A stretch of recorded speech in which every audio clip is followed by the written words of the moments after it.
na maaaring maging dahilan ng tuluyang pag-alis ng Rochelle sa Kalinga. Marami na ang nagko-question sa kanila pong integridad at loyalty. Pero dumating ba sa point na parang yun, gusto nyo na rin umalis sa Kalingap? Hindi naman. Hindi.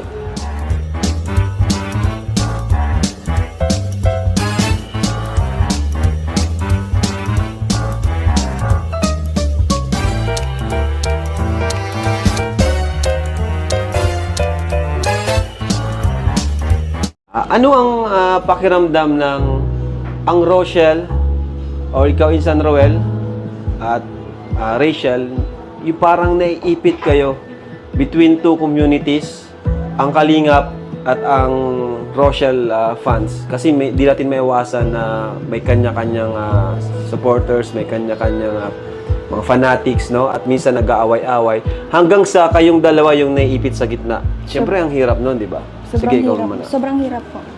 Kasi kahit wala naman pong ano po baga sa atin is nagkakaroon dahil sa mga viewers po. Kahit okay naman Kahit tayo, okay di ba? naman po. Ikaw?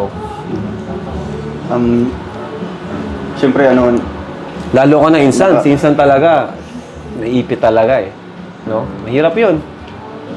siyempre sa ngayon minsan, nakaka-pressure, di ba? Kasi yung feeling na kahit andyan ka pa naman sa community ng Kalingap, talagang yung nila, yung comment nila ay talagang Parang hindi ka na belong. Yung feeling na Hirap talaga yun. mukhang mukhang Wala na. pinapaalis ka na, ganyan. Pero syempre, naintindihan man po natin yung nila, yung opinion nila kasi sariling opinion nila yun. Kaya yun lang po yung sasabi ko po sa kanila na part pa rin po kami ng Kalingap, di ba? Ang nagpapagulo lang po dito is yung mga supporters namin or supporters ng iba, di ba? Kasi yung iba naman po sa amin, ibang supporters, talagang nakakaunawa naman. So, Siguro yung nagpapagulo dito is yung mga ibang tao. Yung iba kasi hindi naman talaga tunay na oo, supporters. Sila yung nagki-create ng yung troublemaker, mga ganyan, di ba?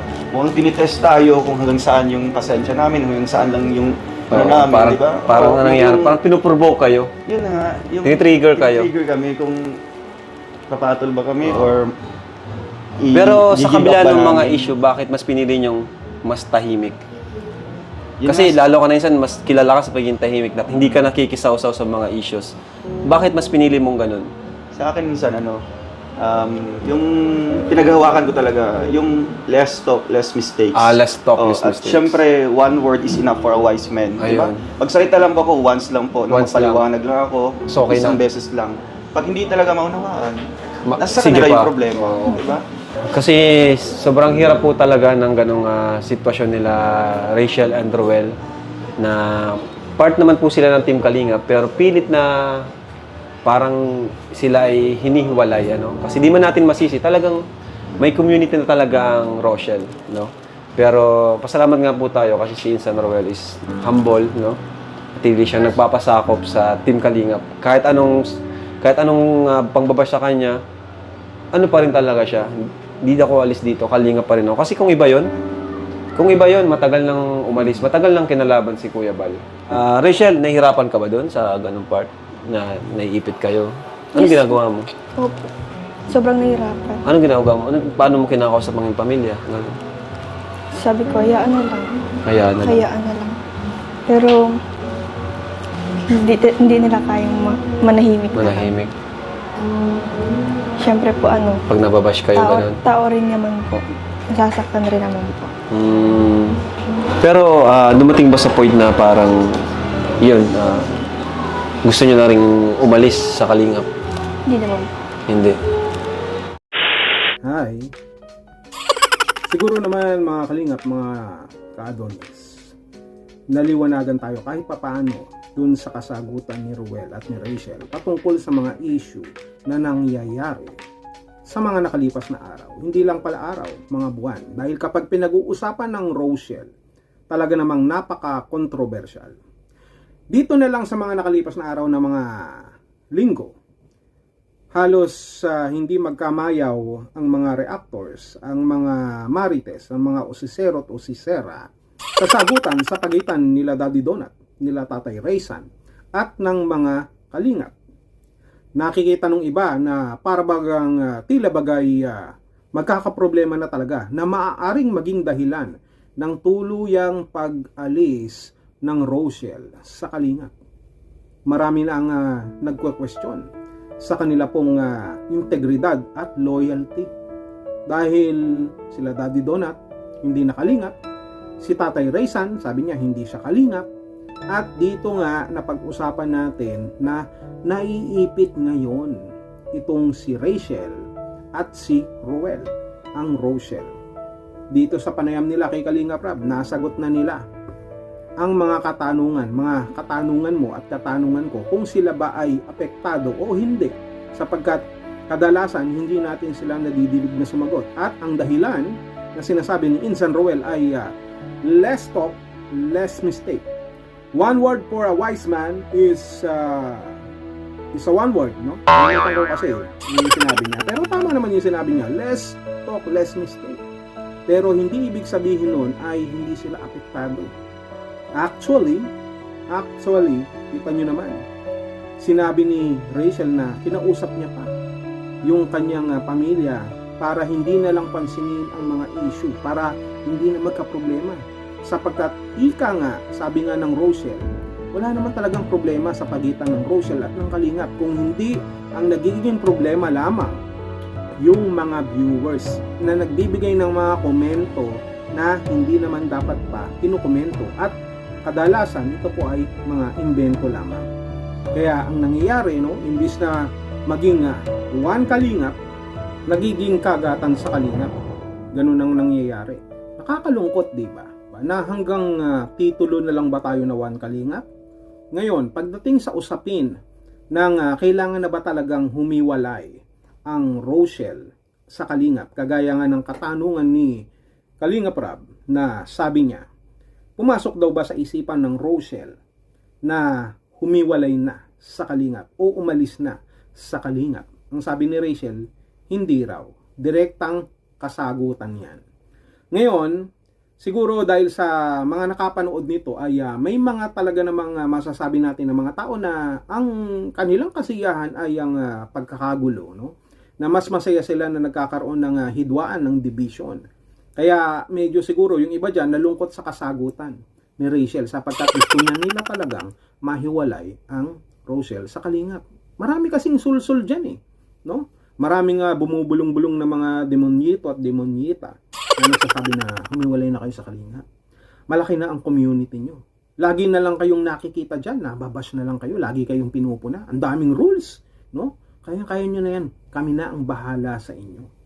Kung bakit naman sumagot ng ganun si Rachel kay Kalinga Prab, sapagkat alam nila na kung bubukod sila sa Kalingap, hindi naman sa pangmamaliit, no? No, we are not underestimating them, but eventually, iba kasi ang Kalingap. Eventually, na kahit may community ka na, kapag humiwalay ka sa Kalingap, kahit sabihin natin na kaya mo na magsolo, no? Kaya mo nang humiwalay, ay hindi maiiwasan na darating at darating ka dun sa tinatawag po nating low point, no, ng inyong karir, ng inyong komunidad. Hindi mo masasabing nakatayo ka na talaga. At pag nagkataon, ang mahirap tanggapin dito, no, kung makukonsensya ka sa pag-alis mo sa Kalingap, kalimutan na natin yung paglipas ng inyong kasikatan. Kalimutan na natin yung mga supporter or community na sumusuporta sa inyo. And eventually, sa pagdating ng panahon ay nawawala din. Madaling tanggapin yan, madaling mapalitan. Ang mahirap dito, yung konsensya mo. Kung meron ka mang konsensya, yung konsensya mo na ang Kalingap ang tunay na nagmalasakit sa'yo. Pero dahil tama naman ang pag-iisip ni Ruel at ni Rachel, hindi nila iniwan ang Kalingap. Sa kabila ng maraming tao o grupo na nagsusulsol sa kanila, alam nila kung ano ang tama. Alam nila kung ano ang ibig sabihin ng salitang utang na loob kahit hindi hinihingi yan, sapagkat alam natin na ang utang na loob, nakapaloob dito yung tinatawag po nating respeto. O kaya wag kayong magtaka kung bakit nagiging magulo sa Rochelle, kung bakit nagiging magulo ang komunidad sa pagitan ng Rochelle at ng Kalingap, sapagkat mayroong mga tao o grupo na hindi naman tunay na Kalingap, hindi naman tunay na Rochelle. Ang gusto lamang nila ay manggulo. Kaya dito sa pahayag ni Rachel, nila Ruel, na sinabi nilang hindi nila iiwan ng Kalingap, siguradong malungkot kayo. Medyo para kang naiiyak. Yung mga nambubwisit yan na gusto lamang talaga ng mga hidwaan, na mga awayan, kawawa naman. Hindi kasi kayo tunay eh. No? Bukod sa mga user na kayo, hindi pa kayo tunay. Dapat sa inyo, no, hindi na nananatili dito sa Earth. No, alam mo, may project na SpaceX si Elon Musk. Pag nagpunta sa Mars, sumama na kayo sa Mars para hindi na kami magulo dito sa Earth. At huwag nyo na rin guluhin ang komunidad ng Kalingap at ng Rochelle. Ang daming qualified dyan dun sa mga pwedeng ipadala sa Mars, yung talagang walang magawa sa buhay kung hindi manira ng komunidad, manira ng pagkakaibigan, manira ng pamilya, no, manira ng komunidad ng Rochelle at ng Kalingap, no. Pasok na pasok ka, ikaw na nakikinig na basher. Ang requirements diyan, una, walang utang na loob, no. Walang hiya, wala kang laman loob, wala kang budhi, wala kang kaluluwa, wala kang jowa. At yung mukha mo parihaba. Yung uso mo, tatsulok. Yan yung mga klase ng tao na mapanira. Na dapat hindi na nananatili dito sa Earth. Para malayo-layo na sila dito po sa ating pong mundo, sa Kalingap at sa mundo ng Rochelle. Diba? Diba? Kaya mga Kalingap, siguro naman na-satisfied kayo dito sa kasagutan ni Ruel at ni Rachel patungkol sa mga issue, patungkol sa pag-alis nila di umano sa Kalingap, na hindi na po ito mangyayari sapagkat ang Rochelle ay mananatili sa Kalingap. Paano yan? Iyak.